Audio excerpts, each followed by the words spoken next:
늦은 밤 우리가 주목해 봐야 할 영화를 살펴보는 시간입니다. 지금 이 영화.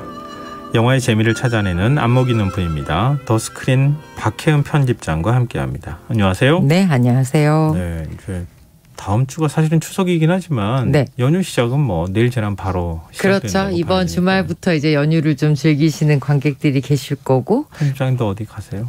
저는 회사요? 아, 회사. 네, 회사에 가는. 알겠습니다. 이 추석을 앞둔 오늘 어떤 영화를 가져오셨을지 궁금한데요. 사실은 명절은 뭐 극장의 대목이기도 하고 사실 가족 영화들이 많이 쏟아져 나오는 시기이기도 해요. 그렇죠. 그런데 이것도 조금씩 옛말이 좀 돼가는 것 같더라고요. 옛날에 진짜 추석 맞추면 가족들이 같이 네. 볼 수 있는 영화 한꺼번에 막 쏟아져 나왔잖아요. 한 뭐 10분 넘게 가족들이 극장에 가시기도 하고 그랬는데, 물론 코로나 여파 때문에 이제 거리두기라든지 모임의 수가 적어지기도 했지만 사실은 가족 단위도 작아지고요. 네, 그렇죠. 예, 1인 가정도 사실 되게 많고요. 뭐 서울 같은 경우에 40% 가까이 돼요. 그렇죠. 그리고 그 가족이라는 어떤 의미 자체도 조금씩 변화하는 것 같기는 해요. 가족의 범주 자체, 정의 그렇죠. 자체가 달라지죠. 네. 그래서 오늘은요, 이렇게 추석 시즌에 가족과 함께 가족에 대해서 생각하게 만드는 수석 영화들을 좀 가져왔어요. 극장에서 보실 수 있는 가족 영화도 있고요. 예. 편하게 TV로 보실 수 있는 가족 영화도 있고요. 지난 10년간 추석 극장에서 흥행 1위를 했던 가족 영화, 이렇게 세 편을 골라왔습니다. 네. 우선 이번 추석에는 가족들이랑 오랜만에 극장 좀 가볼까 하시는 네. 분들 계시다면, 오랜만에 추석답게 훈훈하고 따뜻한 가족 영화가 극장에서 개봉을 해서 먼저 네. 소개를 드리려고요. 제목도 기적입니다. 기적. 네. 이 영화가 보여주는 기적은 어떤 기적일까요? 이 기적은요, 사람이 이뤄내는 기적인데요. 네. 이 기차 길은 있어요. 철도는 있는데 정작 역이 없는 마을이 하나가 있습니다. 그래서 그 마을에 있는 고등학생 준경이라는 친구가 네. 청와대로 계속 편지를 보내요. 기차역 좀 만들어주세요. 네, 저희 기차역이 필요합니다. 네. 기차역이 필요합니다. 그런데 아무리 청와대로 편지를 보내도 뭐 답장은 당연히 오지 않죠. 가족 중에 아버지가 이제 기관사이시거든요. 굉장히 역설적이네요. 네, 근데 아버지도 야, 우리 동네에는 절대 역 안 생기니까 헛팀 쓰지 마라라고 하고 있고, 뭐 가족들은 다 반대를 하지만 도대체 5시간 동안 그 위험천만한 철길을 막 통과해가지고 학교를 가야 하는 이 상황이, 이 준경이는 도저히 용납할 수가 없는 거예요. 그래서 계속 편지를 보내는데, 서울에서 전학을 온 친구 하나가 이 라희라는 친구가 하필이면 꼭 서울에서 누군가 전화가 와요. 아름다워요. 그래요? 예, 임윤아 배우가 연기를 했는데, 네. 이 라이라는 친구가 그 준경이 어떤 비범함을 딱 알아봅니다. 저 친구를 도와주자. 그래서 이 둘이 그 기찻길밖에 없는 동네에 기차역을 만드는 이야기예요. 이게 배경이 몇 년대예요? 1988년이야. 이게 그러니까 사실은 2000년 이후 태생들 잘 모르실 것 같은데, 네. 그러니까 옛날에는 기찻길은 딱 뚫려 있지만, 그렇죠. 우리 옛날엔 차도라고 했잖아요. 도로 네. 여건이 굉장히 안 좋아가지고 포장도 많이 안 돼 있는 곳들도 있었고, 또 네. 구불구불하고 막 이러니까. 네. 그러니까 지금 통학을 기찻길로 한다고 그렇죠. 말씀하셨잖아요. 기찻길이 제일 통해서. 좋은 길로 낮에 했으니까. 위험천만하죠. 언제 기차가 올지 모르니까. 근데 역이 반면 없어요. 역이 없어요. 그러니까 움직일 수가 없으니까 너무 불편한 거죠. 그렇죠. 이 88년에요. 실제로 정말 역 이름부터 대합실 하나, 승강장까지 마을 주민들이 직접 손으로 만든 양원역이라는 우리나라 최초의 민자역이 있어요. 어디 있어요? 이 민자역 경상북도 봉화군 소천면에 있는. 봉화군. 네. 이 양원역의 실화를 바탕으로 만들어낸 정말 일어난 기적에 대한 이야기죠. 이게 오해하시지 마시고 들었으면 좋겠는데요. 봉화는 진짜 그럴 수 있는 굉장히 정말 험준한. 맞아요. 네, 산과 이 터널과 굉장히 좀 험준한 길들이고, 겨우 기찻길이 하나 있어서 사람들이 어디론가 갈 때는 말씀하신 것처럼 기찻길이 제일 빠른 길이라서 그 위험천만한 철로 위를 다닐 수밖에 없는 상황이었던 거예요. 이 경상북도 봉화군 소천면에 있는 이 양원역이라는 역이 어떻게 만들어졌는지에 대한 실제 이야기에다가 네. 영화적인 상상력을 더해서 만든 이야기인데요. 일단 배경이 이제 1988년 소위 말해 레트로라고 하죠. 옛날에 그 향취를 물씬 느낄 수 있기도 하고 네. 아 그래 아까 말씀하셨던 것처럼 그래 엄마 때는 그랬어 이렇게 가족들이랑 같이 얘기할 수 있는 그런 이야기 배경들도 있고요. 이 작품을 왜 저는 이제 가족 영화라고 좀 말씀을 드렸냐면 사실은 이 고등학생 준경이가 청와대로 무모하게 편지를 계속 보내는 데는 분명히 이유가 있어요. 그게 이제 가족과 얽힌 이야기거든요. 아, 그냥 그 기차역이 생겼으면 좋겠지만 그것 때문에 편지를 쓴 것만은 아니었다. 그렇죠. 사실 이 친구는 그 역을 만들기 위해서 사실 모든 것들을 다 포기하고 거기에만 되게 몰입하는 왜 이 친구가 이렇게 역을 만드는데 이렇게 집중하지? 라는 생각을 사람들이 하시게 될 텐데 보면 볼수록 저 친구가 왜 여기 그렇게 절실했구나라는 것들이 이제 밝혀지는데요. 네. 그게 가족에 관련된 이야기이기는 해요. 이 그 주인공 소년의 이 박정민 씨가 연기를 했는데 네. 이 주인공의 대사 중에 나는 아버지에게 칭찬받고 싶었고 아버지에게 용서받고 싶었다. 칭찬해 주실 줄 알았다라는 이야기를 하는 장면이 있어요. 아버지가 기관사라면서요? 네. 그런데 이제 아버지가 기관사고 아들과 누나가 있는데 이 가정에 이제 어머니가 안 계시잖아요. 예. 이 어머니가 안 계시는 이유가 이 가족의 어떤 슬픈 이야기가 함께 펼쳐지는 부분이 있거든요. 지금 스포일러 안 되시려고 계속 말을 천천히 하시는 것 같은데요. 그렇죠. 네. 그래서 이 가족의 이야기들을 보면 누군가는 가장 가까운 사람에게 인정받고 싶어서 가장 멀리 돌을 던지는구나. 가장 멀리 편지를 보내는구나라는 생각이 나중에는 들더라고요. 가장 가까이 있는 아버지에게 인정받고 싶어서 대통령에게 편지를 보낼 수밖에 없는 고등학생의 이야기거든요. 아빠한테 편지를 쓰면 되는데. 그렇죠. 예, 그런데 그걸 보다 보면 맞아. 우리가 이렇게 돌고 돌아서 가장 가까운 사람에게 인정받고 싶어 하는구나라는 생각을 사실은 좀 하게 됐어요. 이 작품이 저는 되게 좋았던 이유가 마을 사람들뿐만 아니라 이 한 가족의 이야기가 조금씩 확장되는 과정이 기차역이 만들어지는 과정이랑 굉장히 잘 붙어서 영상화가 나오거든요. 네. 결국 누군가와 통한다라는 건 결국 뭔가 하나를 완성하는 일이구나, 탄생시키는 일이구나 이런 것들을 생각하면서 좀 보게 되는 작품이라서 가족들이 극장에서 보시기엔 참 좋다라는 생각을 했습니다.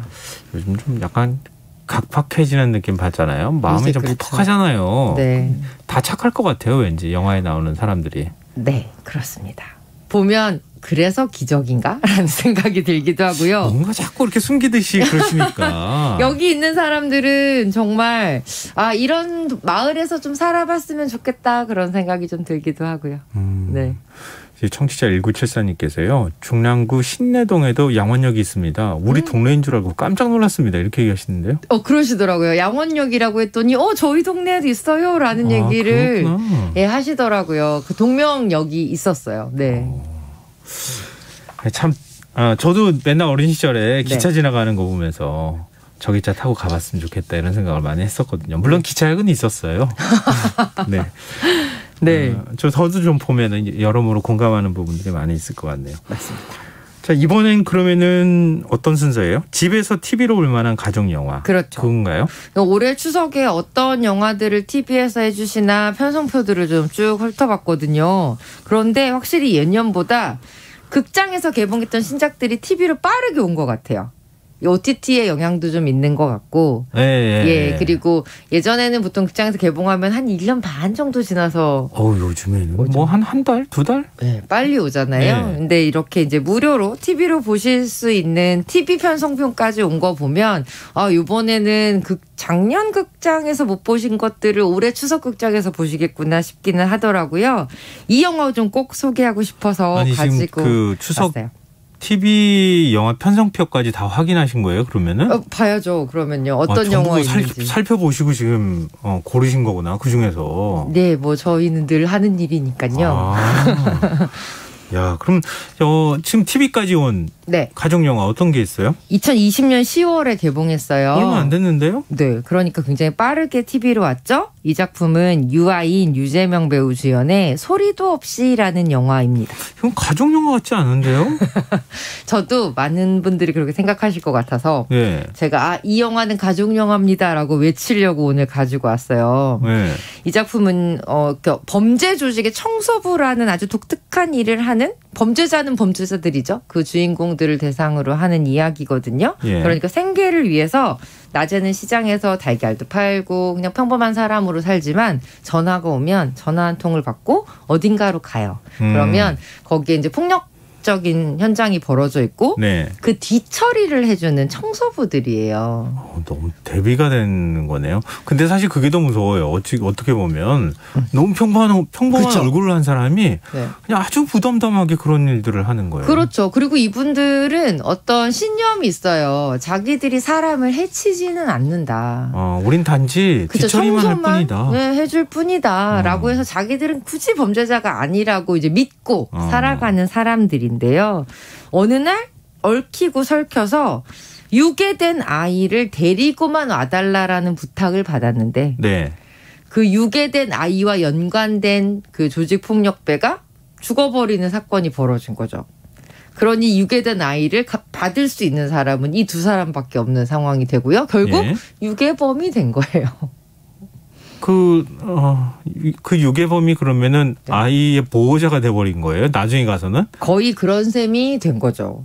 도대체 이 아이는 왜 여기에 유괴가 됐는지, 어떤 사연으로 유괴가 됐는지도 모르고 일단 아이 부모가 누군지도 모르고 아무것도 모르고 네, 그냥 데리고 와라. 그래서 네. 데리고 왔는데 이 실제로 유괴한 사람들이 이제 문제가 생겨버리면서 이 두 사람이 유괴범이 돼버린 겁니다. 조금 더 얘기를 들려주셔야 가족영화 같은 느낌을 받게 될 것 같은데요. 네. 그래서 사실 자기들은 선량하다고 믿는 이 범죄자들이 네. 딸의 몸값이 아까워서 돈을 안 주려고 하는 부모 밑에서 살던 이 어린 소녀 초이라는 11살짜리 소녀를 데리고 집으로 돌아오게 되는 거예요. 그거는 이해가 잘 안 되는데요. 네. 이 영화 속의 몸값이 설정인데 비싸가지고 네. 딸을 안 데려가요? 네. 그건 너무 비인간적이죠. 예. 네, 비윤리적이고. 예. 그런데 이 아이는 그 상황도 굉장히 담담하게 받아들이는 좀 무시무시한 11살짜리 소녀예요. 그래서 집에서 부모가 찾고 싶어 하지 않아서 유괴가 되어버린 아이와 어찌하다가 이 아이를 데리고 올 수밖에 없게 된 이 사람들 사이에서 서로가 서로를 돌보는 상황들이 이제 시작이 되는 거죠. 서로가 서로를 또 돌봐요? 네, 왜냐하면 이 영화의 주인공 중에 태인이라는 인물은 유아인 배우가 연기를 했는데요. 네. 이 캐릭터는 말을 하지 않아요. 그래서 소리도 없이라는 제목이 굉장히 좀 독특하게 와닿았는데 무슨 이유에선지 말을 하지 않습니다. 네. 그리고 삶의 모습들을 보면 굉장히 어린 시절부터 방치돼서 자랐던 아이처럼 보여요. 지금은 청년이 됐지만. 사랑받지 못하고 자란. 네, 그러니까 사회가 정말 그냥 방치된 채 자기 스스로 자란 청년처럼 보이거든요. 네. 그래서 받아야 할 애정이나 챙김과 돌봄에 대한 개념이 전혀 없어요. 한편으로 이 부모에게 약간은 버림받은 것 같은 11살 소녀 초이는 어떻게든지 살아남기 위해서 누군가를 돌보고 챙기는 일에 너무 익숙한 아이예요. 이 두 사람이 만나서 서로가 서로의 약간 기이한 가족의 형태를 이제 가지게 되는 거죠. 너무 비슷한 모습이잖아요. 맞습니다. 네. 둘이 그런 공통점을 가지고 있으니까 네. 서로 기대게 되는. 네. 그러나 이 영화의 가장 훌륭한 점은요. 그렇게 전형적으로 그럼 저 두 사람이 서로를 의지하고 서로의 마음을 열고 행복하게 끝나겠구나라는 우리의 전형적인 생각을 정말 적재적소에서 부셔버린다는 거. 그게 굉장히 비전형적인 점이 너무 매력적인 작품이에요. 이 두 사람의 관계를 보면서 사회가 돌본다라는 것은 무엇인지에 대해서 좀 생각을 하게 되고요. 가족이라는 게 단순히 혈연으로 이어져서만 가족이 아니구나라는 생각도 하게 되고요. 굉장히 여러모로 좀 파격적인 가족 영화라고 저는 생각을 했거든요. 그 돌본다는 의미를 편집장님은 어떤 개념으로 받아들이셨어요? 이 영화 속에서는 필요한 것들을 채워주는 것을 좀 넘어서 내가 네 옆에 있다.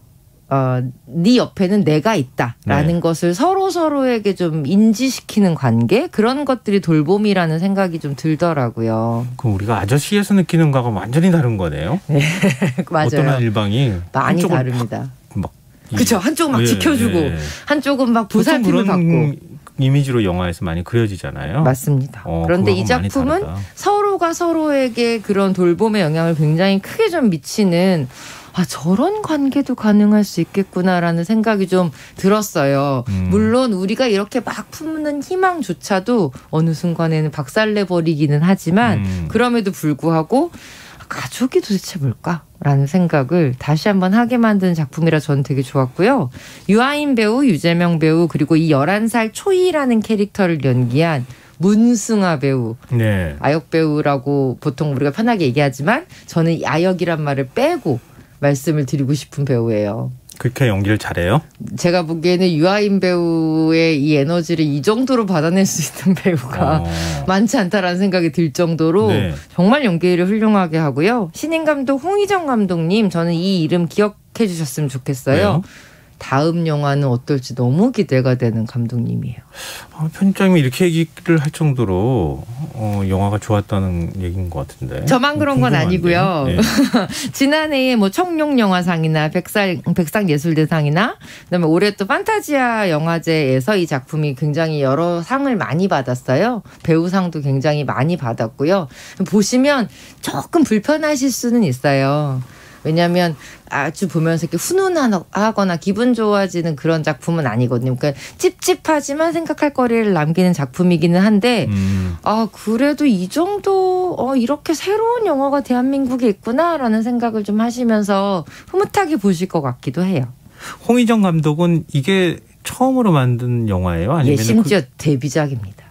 그래요? 네. 그 이전에 영화 혹시 뭐 다큐멘터리 영화나 이런 거 한 경험은 없고요? 단편 영화가 있었는데 부산국제영화제에서 상영했던 단편 영화가 있었거든요. 그리고 이 작품 같은 경우는 좀 되게 독특한 게 베니스 국제영화제가 전 세계의 젊은 창작자들을 대상으로 해서 일종의 교육 프로그램 같은 걸 해요. 이 작품이 홍희정 감독이 베니스 국제영화제의 그런 프로모션을 받은 이 작품이기도 해요. 그러니까 시나리오만 보고 우리가 너를 교육시켜주겠다라고 해서 베니스 국제영화제에서 지원을 받은 작품이기도 합니다. 영화의 첫 시작은 말씀하실 때는 뭐도 어디서 들어봤던 얘기 같고 외국 영화에도 많이 나오는 장면 같은데 라고 생각하는데 앞서 막 이렇게 부셔줬다고 말씀하시니까 반전들이 굉장히 많이 있는 그런 영화 같다는 생각이 드네요. 굉장히 낯선 영화입니다. 호기심이 생기네요. 네.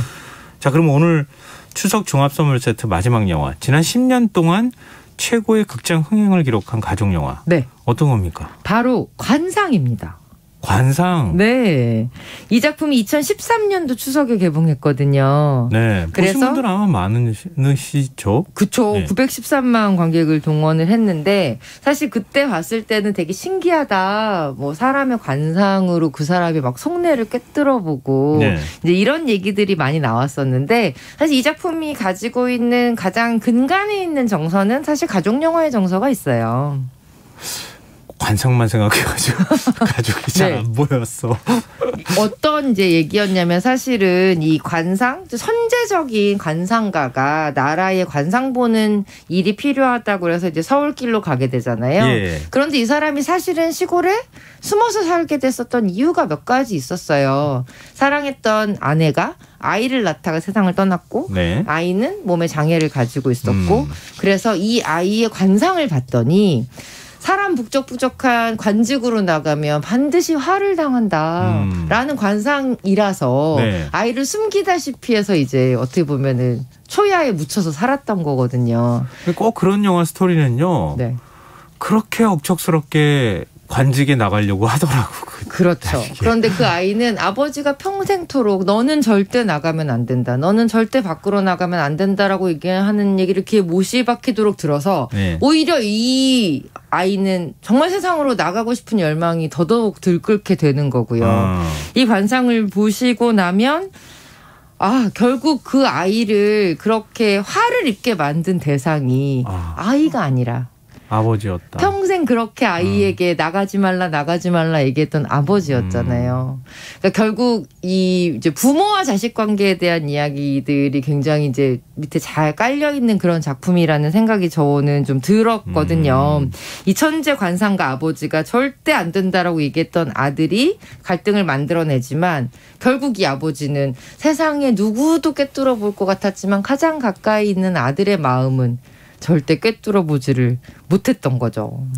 근데 관상이라는 주제로 사극을 풀어내는 게 되게 신선하게 느껴졌어요. 당시에도 많은 관객들이 그렇게 평가했던 것 같아요. 네, 저는 이 작품이 굉장히 기획력으로도 훌륭하지만 우리가 약간 이제 비과학적으로 생각했던 이제 관상이라고 하는 것을 어떻게 영화적으로 드라마틱하게 풀어내는지의 그 묘미가 참 좋았던 작품인 것 같아요.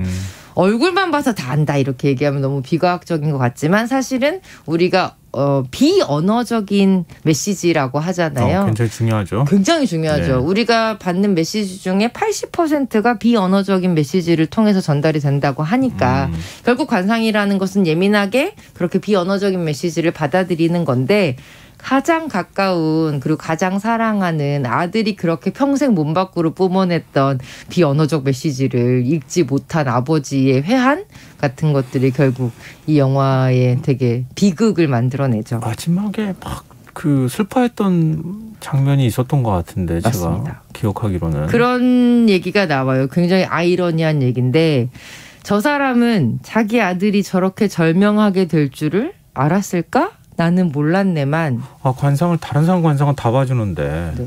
근데 이 얘기를 누가 하냐면 바로 그 아들을 쏘아 죽인 사람이 얘기를 하죠. 너무 잔인한. 그렇죠. 네. 그러니까 인간의 운명이라고 하는 것들이 어떤 이제 사건에 대한 이야기들이 아니다. 개인을 보고 알 수 있는 것들이 아니다라는 걸 나중에 이 관상가가 확인하잖아요. 파도를 만드는 건 바람인데 나는 파도만 볼 줄 알았지. 파도를 일으키는 바람을 보지 못했어. 이런 얘기를 송강호 배우가 연기했던 이 내경이라는 인물이 하죠. 그래서 결국 이 작품을 보고 났을 때 무슨 생각이 되게 많이 들었냐면 내가 무언가를 맞췄다 못 맞췄다. 내가 가까운 사람을 안다 모른다를 얘기하는 게 아니라 정말 바람을 전체를 보는 눈을 좀 가졌으면 좋겠다. 특히 가족 사이에는 더더욱 그렇지 않을까라는 생각이 좀 들었어요. 추석 때 언어보다는 비언어적인 표현을 좀 해야겠다는. 정말 중요하죠. 웃으면서 반갑게 다정하게. 말 입 떼면은 싸우게 되는 경우가 많이 있으니까. 말은 최대한 줄이는 게 좋을 것 같습니다. 맞습니다. 참, 이 영화 얘기를 듣다 보니까 결국 영화도 한 세계를 그리는 거잖아요. 그럼요. 사람들의 얘기가 다 담겨 있구나. 그 영화를 보시면서 가족이란 도대체 무엇인가 한 번쯤 생각해보는 계기가 됐으면 좋겠네요. 지금 이 영화 더스크린의 박혜연 편집장과 함께했습니다. 고맙습니다. 네, 고맙습니다. 오늘 모바일 상품권 당첨자는 홈페이지 공지사항에서 확인하실 수 있습니다. 김성환의 이사야 오늘 여기까지 하겠습니다. 편안한 밤 되십시오.